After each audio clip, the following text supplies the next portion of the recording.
제가 설교하기 앞서서 우리 206장 계속 찬양 드리는데 여러분 참 귀하죠? 이 찬양 가사가 주님의 말씀은 내 발의 빛이요, 또 굶주린 나의 영혼을 먹이시는 만나요, 낮에는 구름 기둥 밤에는 불 기둥이 되어서 우리로 뜨겁게도 하시고 우리 또 시원하게 하시는 하나님의 말씀, 하늘의 깊은 지혜, 이것이 성경에 대한 아주 좋은 표현이죠. 그래서 우리가 매주 반복돼서 어떤 분은 혹시나 왜 이렇게 자주 부르나 이런 생각을 가지고 계신지 모르겠는데 참 찬양 가사가 귀하기 때문입니다. 여러분들이 설교를 들으실 때 설교가 하나님의 말씀 아니겠습니까? 그래서 사람의 말이 아닌 하나님의 말씀으로 듣고자 이 찬양을 부르시면서 여러분들의 마음에 준비가 되시면 참 좋겠습니다. 여러분, 성경 참 우리에게 소중한 책이죠. 여러분은 성경을 뭘로 비유하시면 좋을까요? 뭘로 비유하시겠습니까? 저는 수없이 비유하고 싶은데 5가지로 좀 비유하고 싶어요. 여러분, 성경은 전쟁터에 있는 부하에게 상관이 내리는 명령과도 같습니다. 어떻게 싸워야 되는지, 지금 앞으로 나가서 전쟁을 해야 되는 건지 뒤로 리트리트 해야 되는 건지 상관의 명령이라고 볼 수 있어요. 성경은 사랑하는 애인에게 보내는 편지와 같습니다. 사랑하는 애인에게 받아보는 편지. 어떤 분은 이게 뭔 얘기냐, 애인에게 편지 받았다고 뭐가 바뀌어지겠냐, 이런 분이 계실지 모르겠는데 여러분, 그 편지를 받으면 얼마나 달콤합니까? 아무리 힘들고 외로워도 그 편지를 부여잡고 울잖아요. 그래서 군대에 처음 가면은 애인이 보내주는 편지를 화장실 가서 그렇게 읽는다 그러죠. 아무도 보지 않는 곳에서 냄새나는 현실 속에 편지를 움켜쥐고 애인의 그 사랑을 느끼는 그 마음, 그것이 성경의 마음이라고 볼 수 있어요. 성경은 물건에 따라오는 매뉴얼 북과 같습니다. 물건을 받았는데 어떻게 사용할지 모르잖아요. 제가 아는 분, 제일 물건에 대한 이해가 제일 어려운 분은 일평생을 7번과 9번만 봤어요. 여러분, 한국의 채널 기억나시는지 모르겠어요. 7번과 9번. 왜냐하면 리모컨에 11번이 없다는 거예요. 11번을 눌러야 되는데 남들은 11번은 잘 보는데 도저히 몰라요. 11번을 어떻게 이걸 보는지. 13번이 나왔어요. 교육방송. 이게 더 어려운 거예요. 그래서 일평생을 7번과 9번만 봤어요. 매뉴얼북을 모르니까, 매뉴얼을 모르니까, 기계를 어떻게 작동하는지 모르니까 일평생 7번과 9번만 보는 거예요. 여러분, 성경은 인생의 매뉴얼입니다. 성경을 보지 않고 인간이 왜 태어났는지, 인간 삶의 목적이 무엇인지 전혀 알 길이 없어요. 성경은 맵과 같습니다. GPS와 같아요. 그래서 어떤 일을 할 때 어디로 가야 되는 건지, 내가 지금 가면 내 삶이 이렇게 가면 어디로 종착점에 이르게 되는지 성경 외에는 알 길이 없어요. 마지막으로 하나 더 말씀드릴까요? 성경은 블루프린트와 같아요. 집을 지을 때 먼저 만드는 설계도와 같습니다. 여러분, 설계도 어떻습니까? 설계도 어떤 건물을 짓기 전에 그 건물의 쓰임새, 그 건물의 높이, 넓이, 깊이, 이와 같은 것을 다 결정하잖아요. 특별히 저는 이 설계도라고 하는 말을 잘 사용하는데 왜 이것이 좋느냐? 여러분, 설계도는 보이는 부분뿐만 아니라 보이지 않는 부분까지도 설명을 해줘요. 여러분, 그렇잖아요. 설계도라고 하는 것은 예를 들어서 상상을 해보시죠. 자, 여러분 지금 교회 건물 안에 들어와 계시는데 모든 건물에는 보이는 부분과 보이지 않는 부분이 있어요. 자, 보이는 부분, 전등이 있죠. 그러나 이 보이는 부분이 있기 위해서는 보이지 않는 전선이라는 게 있어요. 전선이라는 게 있어요. 그리고 그 전선은 또 다른 더 큰 고압선으로 이제 연결되죠. 설계도가 아니고는 그것이 어떻게 되는지 알 수 없어요. 도저히 모르죠. 뿐만 아니라 여러분, 보이는 이 지상 부분이 있는 거에 비해서 지하 부분이 있잖아요. 지하 부분이 없는데 어떻게 지상 부분이 있겠어요? 마찬가지예요. 성경은 우리에게 보이는 삶뿐만 아니라 보이지 않는 삶을 설명해줘요. 세상의 여러 책들이 우리의 삶에 풍요로운 걸 많이 주겠죠. 우리의 보이는 부분, 우리의 살아가는 것을 많이 주겠습니다만 보이지 않는 부분을 설명해 주던가요? 아니에요. 성경 외에 우리의 삶 너머에서, 우리 죽음 너머에서, 이 땅의 삶 너머에서 나아가는 삶을 보여주는 책이 유일하죠. 이 성경이 유일해요. 그러니 성경을 읽지 않고는, 성경을 이해하지 않고는 사람에 대한 행복을 말할 수 없어요. 뭐 행복은 둘째 치고 우리의 문제를 해결할 길을 찾지를 못하죠. 그러니 만약에 우리가 이 책을 읽지 않거나 읽어도 이해가 안 된다면 참 딱한 노릇입니다. 참 딱한 노릇이에요.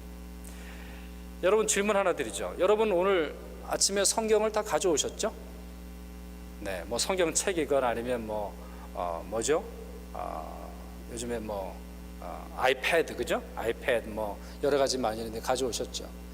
여러분, 어떻게 지난 한 주간 한번 좀 펴보셨나요? 지난 한 주간 여러분 성경 펴시고 한번 보셨나요? 혹시 이런 분은 없으시죠? 오늘 아침에 야, 성경책 어딨냐? 지난 주일날 잘 놔둔 성경이 왜 움직이냐? 혹시 이런 분은 안 계시죠? 네. 성경 여러분 늘 가까이 두셔야 돼요.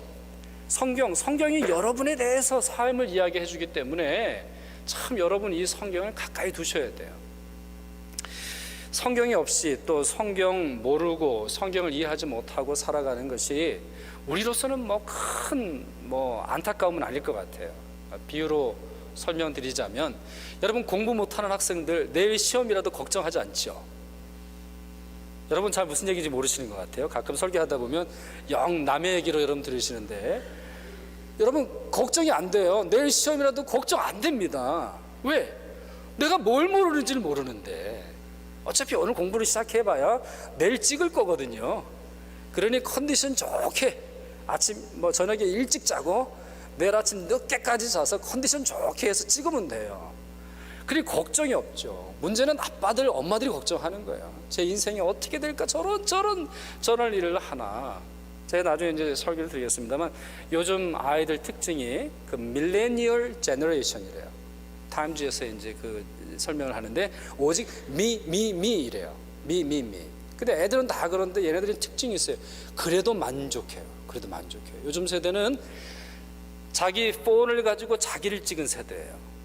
여러분은 그러지 않으셨죠? 누가 찍어줘야 여러분 사진을 볼 수 있잖아요. 근데 요즘 애들은 자기가 자기 사진을 찍고 너무너무 만족스러워서 남한테 그걸 보여줘요. 또 너무너무 만족스러워요. 너무너무 행복해. 여러분들은 대부분 나 찍지 마, 왜 찍으려고 그래 이러지 마. 애들은요 만족스러워요. 이러고 찍고 정신 못 차려요. 우리가 그래요. 하나님의 말씀이 없음에도 불구하고 그냥 만족해서 살아가는 거예요. 그러니 하나님의 마음이 얼마나 안타까우실까요? 저러면 안 되는데, 저러면 안 되는데 하나님이 안타까워하세요. 그 안타까움을 어디서 볼 수 있느냐? 시편 40편 6절에서 볼 수 있어요. 그 말씀이 이렇게 되어 있습니다. 주께서 내 귀를 통하여 내게 들려주시기를. 여기서 이 통하여라고 하는 말, 히브리어로 카라라고 되어 있습니다. 카라. 이 말은 뭐냐면 영어에서 이제 dig 하는 거예요. 그러니까 파내는 거죠. 근데 파내는데 어떻게 파내느냐? 곡괭이를 들고 파내는 거예요. 너무 꽉 막혔으니까 곡괭이를 들고 삽질을 하고 파내는 거예요. 너무 막혔으니까. 하나님이 내 귀를 통하여, NIV라든가 여러 성경을 보면 히브리하고 좀 유사하게 번역했어요. 내 귀를 여사, 내 귀를 하나님께서 이렇게 오픈하시고 또 새롭게 하사, 이런 식으로 번역을 해놓았던데, 그럼 여러분 하나님이 얼마나 답답하셨으니까 이럴까요? 우리의 영적인 귀가 도대체 얼마나 막혔으면 하나님께서 곡괭이까지 드셔서 파내실까요? 하나님의 열심을 말하는 거예요. 하나님의 안타까움을 말하는 거예요. 이 문제를 해결하기 위해서 인간도 참 많은 노력을 합니다. 여러분도 아마 많이 노력을 하실 텐데, 여러 설교를 듣기도 하고 성경을 읽기도 하고 헬라어와 히브리어를 공부하기도 하고 성경을 외우기도 할 거예요. 그런데 여러분, 솔직히 그와 같은 우리 인간의 노력, 우리 스스로의 노력에 늘 막혀있는 걸 느끼지 않아요? 가슴이 그냥 뻥 뚫려야 되는데, 성경을 읽을 때 야, 이게 하나님의 말씀이구나, 감격과 감사와 또 때로는 나 자신에 대한 깨달음을 해서 비통의 눈물을 흘려야 되는데, 그냥 너무 맹맹한, 그런 것을 느끼잖아요. 그 이유가 무엇일까요? 하나님의 방법이 아니고 우리의 방법으로 읽어서 그래요. 그러면 하나님의 방법은 뭐예요? 성령을 통해서 하는 거예요. 성령님을 통해서 성경을 대할 때 바로 그것이 하나님의 방법이라고 볼 수 있어요. 여러분, 가끔 이런 오해를 여러분 들으실 텐데, 성령님의 방법은 지성적인 것이 아니다. 아니에요. 그건 틀린 말이에요. 성령님은 우리의 지성에 조명하세요. 성령님은 우리의 지성에 능력을 주세요. 성령님은 우리의 마음을 만지세요. 성령님은 우리의 감정을 만지세요. 성령님이 만져주시는 의지는 달라요. 전혀 달라요. 작심삼일 성령님에게서는 달라요. 성령님이 내 마음에 의지를 주실 때, 성령님이 내 지성을 밝혀주실 때 우리는 전혀 다른 것을 경험할 수 있어요. 찰스 스펄전 목사라고 하는 분의 예가 아마 좋은 예가 될 것 같아요. 이분은 할아버지도 목사고 아버지도 목사예요. 그리고 어렸을 때부터 교리 공부, 성경 공부 잘했던 어린아이로 자랐죠. 그런데 마음속에 해결되지 않는 게 있어요. 그게 뭐냐? 그게 무엇이냐? 예수님이 나를 위해서 돌아가셨고 예수님이 부활하셨다라는 것은 머리로 잘 알겠어요. 근데 도저히 믿겨지지가 않아요. 뿐만 아니라 성경이 죄에 대해서 말하고 있어서 우리는 죄인이고 예수 없이는 그 죄를 해결할 수 없다라고 하는 사실도 듣고 배워서 알기까지는 했어요. 그런데 영 그 죄에 대한 문제가 해결되지 않는 거예요. 죄에 대한 문제 해결되지 않고 늘 갈급함 속에서 이제 살아가요. 여러분 어떠세요? 여러분 대부분 우리 2부 예배 드리시는 분이 40대 이상의 장년 또 노년의 우리의 삶을 사는데, 여러분 스트레스 많으시죠? 스트레스 참 많으시죠? 근데 여러분, 아이들의 스트레스가 굉장한 거 아세요? 특히 청소년 애들의 스트레스가 대단한 거 아세요? 청소년 애들 뭐 걸핏하면 뭐 죽겠다라는 말 많이 쓰잖아요. 우리 부모들이 들 땐 가슴이 철렁 내려앉는데 실제로 아이들이 스트레스 받는 거 대단하다 그래요. 대단하다 그래요. 머리로는 잘 가르쳤죠. 우리가 주일학교 때부터 예수님에 대해서 가르치고 성경에 대해서 가르치고 교리적으로서 가르쳤는데 참 이 말씀이 무슨 의미인지 깊이 이해하지 못하고 살아가기 때문에 당하는 스트레스예요. 이 스펄전도 마찬가지인데요. 근데 이와 같은 문제가 해결될 때가 있었어요. 15살이 되던 해에 이분이 시골의 어떤 작은 감리교회에 이제 들어가서 예배를 드렸습니다. 작은 감리교회 예배를 드렸는데 들어가는 순간 이 큰일 났다 이거. 이게 별로다 이런 생각을 했어요. 왜냐하면 갔더니 뭐 찬양을 너무 크게 해가지고 정신을 못 차리겠다, 정신을 못 차렸다 이런 말을 그가 이제 써놨어요. 막 머리가 아플 지경이었어요. 그날따라 눈이 많이 왔는데 목사님이 안 왔어요. 목사님이 안 왔어요. 그러면 목사님 안 왔으면 찬송만 부르고 집에 가면 좋을 텐데 어느 준비 안 된 설교자가 이제 강단에 올라왔어요. 한눈에 봐도 15살짜리 아이가 봐도 별로 못 배운 분이에요. 별로 못 배운 분이에요. 기껏해야 구두 수선하는 사람이거나 옷 재단하는 사람이라고 생각이 됐어요. 아니나 다를까 설교를 시작했는데 문법은 틀리고 도저히 뒤죽박죽 무슨 말인지를 못 알아듣는 거예요. 여러분 중에서도 문법에 좀 예민한 분 계시죠? 문법에 좀 예민한 분이 계실 텐데 이 스펄전이 그랬어요. 도대체 저런 설교를 가지고 설교를 하다니, 아니나 다를까 한 10분, 15분 정도가 지나서 이제 미천이 떨어져서 했던 얘기를 또 하고 했던 얘기를 또 해요.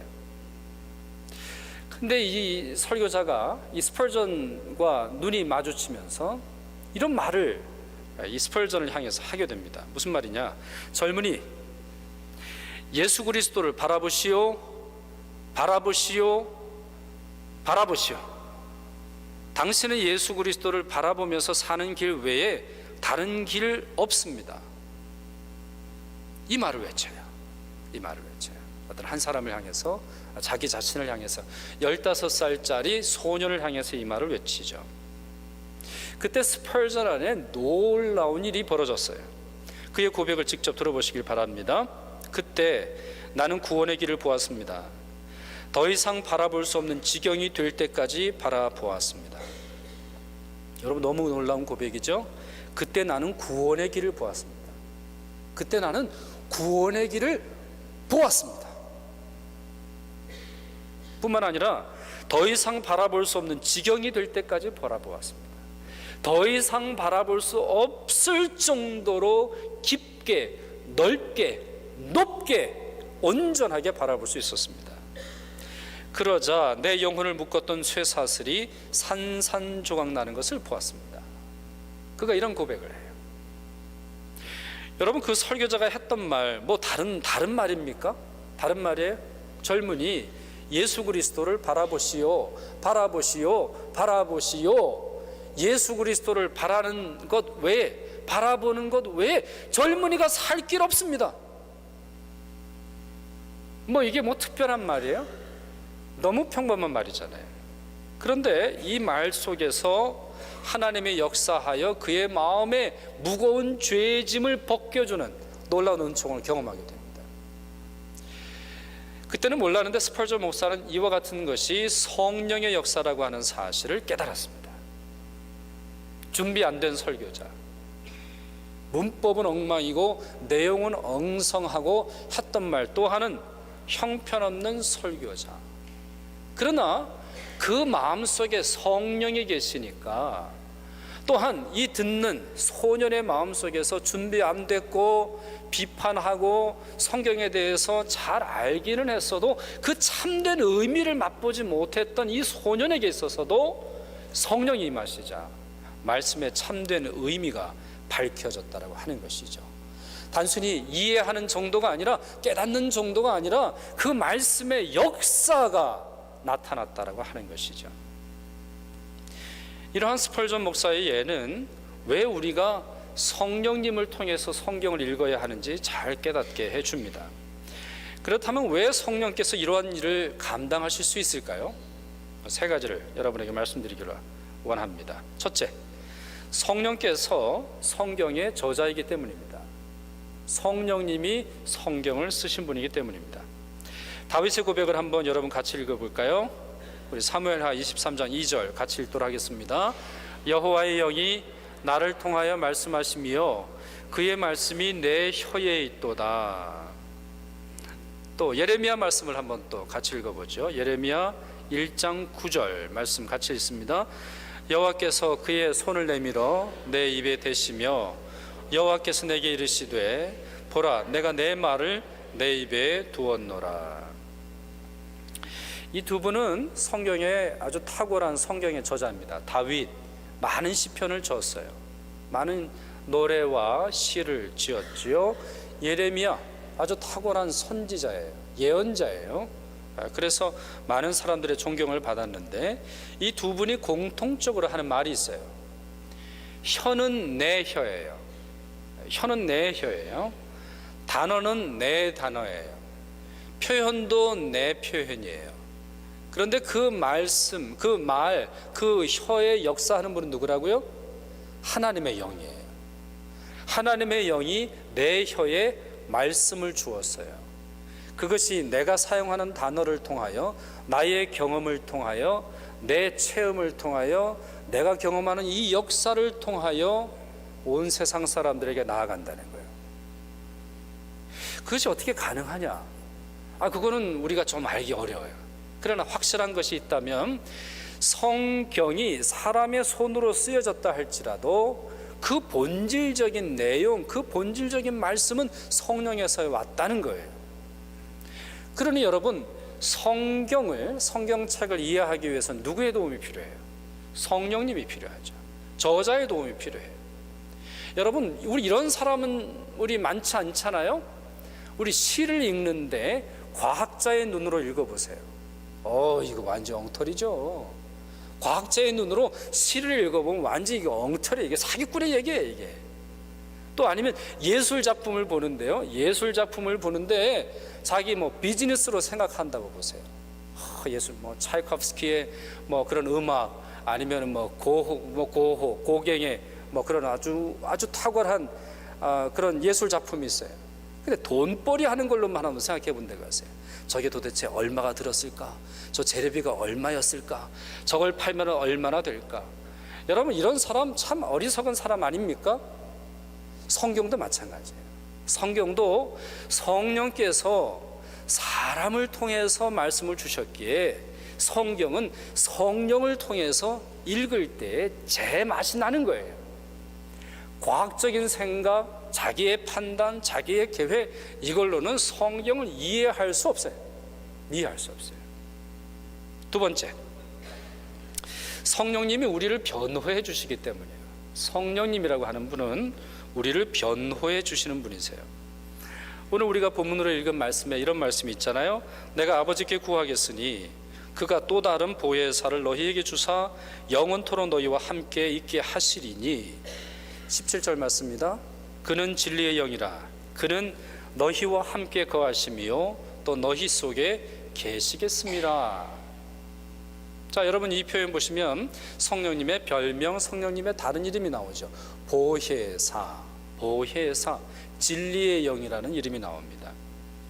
이 보혜사라고 하는 말, 현대적인 의미, 우리 현대어로 가장 가까운 의미를 찾아보면 변호사예요. 변호사.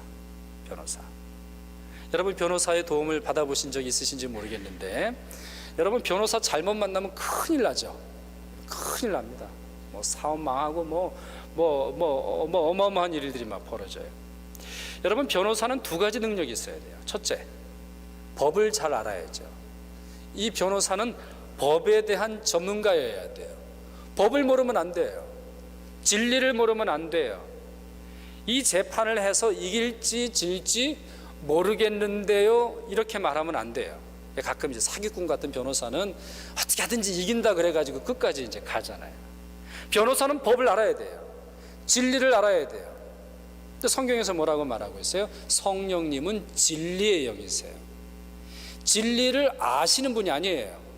그분이 진리예요. 성령님은 하나님이시기 때문에 진리를 공부해서 터득하는 분이 아니에요. 그분이 진리예요. 그분이 진리를 우리에게 말씀해 주실 수 있는 분이에요. 뿐만 아니라 여러분 변호사는 어떤 능력이 필요해요? 나에 대해서 알아야 돼요. 나에 대해서 알아야 돼요. 내가 죄를 저질렀는지, 내가 어떠한 수준에 있는지, 내 문제가 뭔지 변호사는 알아야 돼요. 나를 모르고 어떻게 변호할 수 있어요? 나를 모르고 어떻게 변호할 수 있겠어요? 성령님은 보혜사라고 되어 있습니다. 보혜사라고 하는 말은 내 옆에 계시는 분, 이런 뜻이에요. 우리 예수님이 임마누엘 하나님이라고 말하죠. 우리와 함께 하시는 하나님이라는 표현을 쓰는데 같은 의미예요. 그래서 성령님이 내 안에서 내 처지와 내 어려움과 내 눈물을 아세요. 우리 로마서에서 뭐라고 말하고 있어요? 성령님은 내 안에서 탄식함으로 기도하는 분이세요. 나도 모르는 내 죄를, 나도 모르는 내 인생의 안타까움을 그분은 아세요. 그러니 그분이 내게 필요한 말씀을 주실 수 있죠. 그분이 내게 필요한 말씀을 주세요. 그분이 오늘 내게 필요한 말씀을 주시는 거예요. 여러분 성경에 대해서 잘 아는 분들 보면 참 어떻게 보면 헛다리 짚는 분들 많아요.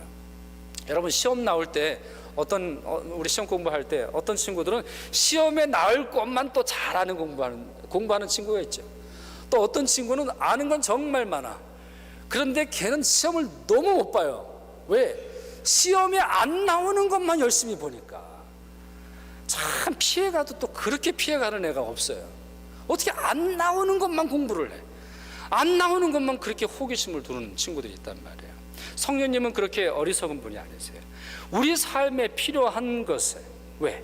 그분은 진리의 영이시고 나를 아시니까 꼭 필요한 말씀을 주시는 것입니다.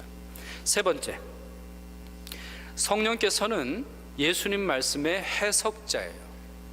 성령님이 유일한 말씀의 해석자예요. 오늘 본문에 이렇게 되어 있잖아요. 26절에 보혜사 곧 아버지께서 내 이름으로 보내실 성령 그가 너희에게 모든 것을 가르치고, 일부분인가요? 아니에요. 모든 것을 가르치고 내가 너희에게 말한 모든 것을 생각나게 하시리라. 모든 것이라고 되어 있죠. 그런 점에서 성령님이 오시는 예수님의 말씀을 이해할 수 없어요. 기억할 수 없어요. 내 삶의 그 생명과도 같은, 내 발에 비치고 불기둥과 구름처럼 나를 인도하시는 그 말씀을 내 삶에 적용할 수가 없어요. 오직 성령께서 하시는 거예요. 그 예를 예수님의 제자들에서 찾아볼 수 있습니다. 여러분 예수님의 제자, 우리 3년간 함께 했잖아요. 3년간 예수님이 뭘 드시는지, 예수님이 뭘 좋아하시는지, 예수님이 뭘 싫어하는지 얼마나 가까이서 봤나요? 또 예수님의 말씀 얼마나 친절하게 잘 가르쳐 주셨나요? 모함이 없잖아요, 여러분. 모함이 없어요. 산상수훈 읽어보세요. 얼마나 딱딱 떨어지는가, 얼마나 명료한가, 얼마나 구체적인가, 얼마나 알기 쉽게 말씀하고 있나. 저희는 이 신학 공부를 하다 보면 가끔 아주 황당한 분을 봅니다. 어떤 경우에는 아주 빽빽하게 이 책을 쓰는 분이 있는데 문장 하나가 2페이지에 걸치는 분이 있어요. 그 도대체 뭘 얘기하려고 하는지를 모르겠어요. 어떤 때는 이제 독일어와 영어를 이렇게 번역할 때가 있는데 주어를 못 찾겠어요. 주동사를 못 찾겠어요. 뭔 얘기인지는 모르겠어요. 근데 여러분, 예수님은 그런 어법을 사용하지 않으셨어요. 얼마나 쉬운지 몰라요. 얼마나 쉬운지. 그런데도 제자들을 보세요. 도대체 기억하는 바가 없어요. 다른 거는 뭐 그렇다 쳐요. 다른 거 뭐 조금 어려운 말씀은 그렇다 치더라도 예수님의 십자가와 부활만큼은 명료하게 이해해야 되는 거 아니에요? 기억은 해야 되는 거 아닙니까? 예수님이 돌아가시고 난 다음에 3일 만에 부활하실 것을 그렇게 말씀하셨는데 어떻게 그렇게 까먹을까요? 예수님 아주 찰떡같이 말씀하시는데 제자들은 먼 떡처럼 아주 기억을 못해요. 전혀 기억을 못해요. 왜 그럴까요? 그들의 IQ가 문제입니까? 제자를 잘 뽑아야 돼요? 뭔가 좀 될 만한 놈들을 뽑아야 뭐가 좀 이 제자로서 기를 수 있는 거예요? 아니에요. 아니에요. 집중력의 문제입니까? 아니에요. 예수님이 문제인가요? 더더군다나 아니죠. 성령의 역사가 필요하기 때문이에요. 여러분, 사도행전 1장 8절 여러분들이 잘 암송하시는 말씀인데 그 말씀을 보면 성령께서 오셔야 우리가 권능을 받고 예루살렘과 온 유대와 사마리아와 땅끝까지 이르러 내 증인이 되리라 말씀하셨죠. 증인이라고 하는 말씀이 뭡니까?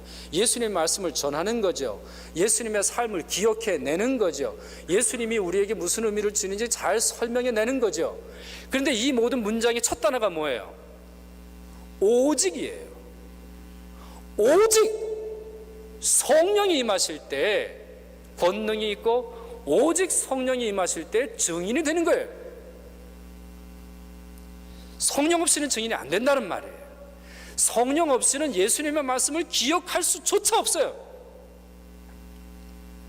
그런 점에서 여러분, 우리 교회 안에서 볼 때 성령님에 대한 감격, 성령님에 대한 신뢰, 성령님을 의지하지 않고 선교가는 건 어리석은 짓이에요. 성령님 없이 교사가 되는 건 어리석은 짓이에요. 성령님 없이 하나님을 찬양할 수 있다라고 생각하는 건 아주 어리석은 짓이에요. 왜? 오직 성령이 임하셔야 예수님의 말씀을 이해하고 예수님의 말씀을 기억하고 예수님의 말씀의 증인이 될 수 있는 거예요. 오직 성령님만이 우리 삶에 예수님의 해석자로 역사하세요. 자, 그렇다면 이 성령님을 우리가 어떻게 경험할 수 있습니까? 이 성령님을 우리가 어떻게 경험할 수 있을까요? 짧게 3가지를 말씀을 드리려고 합니다. 첫째, 성령님의 도우심을 인정하고 사모하는 마음을 가져야 돼요. 성령님을 인정하고 성령님을 사모해야 돼요. 특별히 성령님 앞에서 겸손해야 돼요. 겸손해야 돼요. 헨리 나우엔이라고 하는 분이 이런 말을 했는데요. 우리는 성경의 마스터가 아니다. 우리가 뭐 성경을 1번 읽고 2번 읽고 수십 번 읽어서 나는 성경의 마스터다. No. 우린 그런 말 쓰지 말아야 돼요. 우리는 성경을 아무리 읽어도, 성경을 아무리 외워도, 성경을 아무리 잘 알고 있어도 성경이 우리의 마스터예요. 왜 그럴까요? 성경은 하나님의 말씀이기에 이 성경을 통해서 우리를 인도하시려고 하는 하나님의 역사가 성경을 통해서 펼쳐지는 것을 기대해야지, 내가 성경의 마스터가 되어서 에이 저래 가지고 되나? 에이 저런 성경이 잘못된 거지. 에이 저런 설교 잘못된 거, 저런 말씀 잘못된 거야 판단하고 말하고, 또 성경 가지고 애들 가르치려고 하고 내 욕망, 내 생각, 내 주장을 펼치려는 거 다 잘못된 거예요. 중요한 건 뭐예요? 성경이 나를 마스터해 나가야 돼요. 그런 점에서 성경은 하나님의 masterhood, 영어로는 masterhood, 우리의 주인 되심이 밝혀지는 책이에요. 그래서 여러분이 성경을 읽을 때마다, 성경을 펼 때마다 마치 주인의 명령을 기다리는 종처럼, 마치 내 삶의 하루를 하나님 어떻게 살아야 합니까? 내가 어디로 가야 내 삶의 여정이 펼쳐지겠습니까? 정말 전쟁터에서 포탄이 날아다니고 총탄이 막 날아다니는 이 세상 속에서 하나님, 제가 어디로 가야 합니까? 나의 마스터시여, 나의 삶을 인도해 주옵소서. 겸허한 마음으로 읽어야 되는 거예요. 두 번째, 기도해야 돼요. 성령의 임재를 위해서 기도해야 돼요. 성령의 임재를, 하나님, 내 지성, 내 감정, 내 의지 하나님께 다 드리오니 성령께서 내게 필요한 말씀 주시고 그 말씀으로 살게 해 주옵소서. 기도해야 돼요. 기도 없이 성경을 읽는 것은 그저 이 세상 책 읽는 거하고 똑같아요. 기도 없이 성경을 읽을 때 이 성경은 하나님의 말씀으로 우리에게 다가오지 않아요. 때로 여러분, 우리가 기도 깊이 하고 성령님의 은혜 속에서 성경을 읽을 때를 보세요. 비유적으로 이렇게 말할 수 있어요. 여러분, 우리가 물을 길어 오를 때, 우리 두레박으로 우리가 길어 오를 때 있죠. 길어 오를 때 있어요. 때로는 그 두레박이 깨지고 상하고 얼마나 힘든지 모르겠어요. 근데 때로는 하늘에서 막 폭포수와 같이 장대비가 내릴 때가 있죠. 여러분, 가드닝 하실 테지만 가드닝에 아무리 수돗물 줘봐야 별로 효과가 없어요. 하늘에서 내리는 비가 있어야 제대로 자라잖아요. 아무리 수고를 해보세요, 노력을 해보세요, 그것대로 되는 기쁨과 하늘에서 내리는 성령의 폭포수와 같은 은혜는 전혀 다르다고요. 전혀 달라요. 감히 상상할 수도 없어요. 뿐만 아니라 여러분 보세요.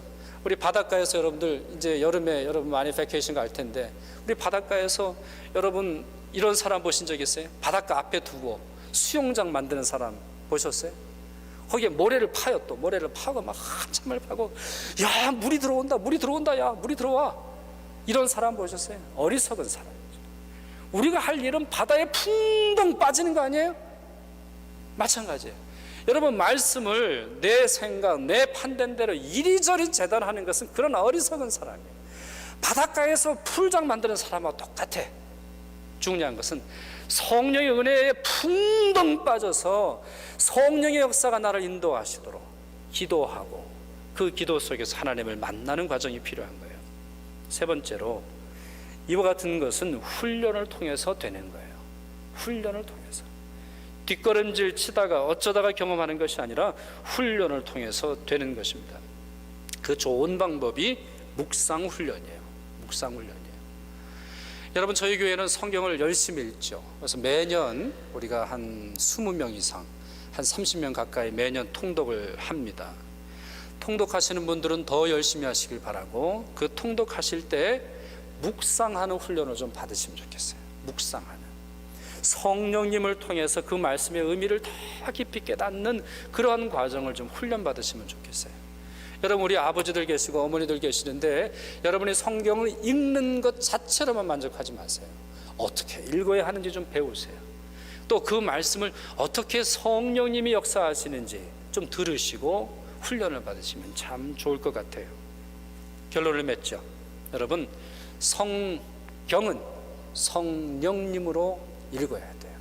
성령님을 읽어야 돼요. 성령께서 여러분과 함께 하실 때 성경이 제대로 보입니다. 제대로 보여요. 여러분, 이번 한 주간뿐만 아니라 여러분의 남은 삶에 이와 같은 역사 있길 바랍니다. 성경을 더 많이 읽으십시오. 그러나 헛수고하며 읽지 마시고 성령님을 통해서 읽으십시오. 참 기쁨을 누리시는 여러분 되시길 바랍니다. 기도하겠습니다.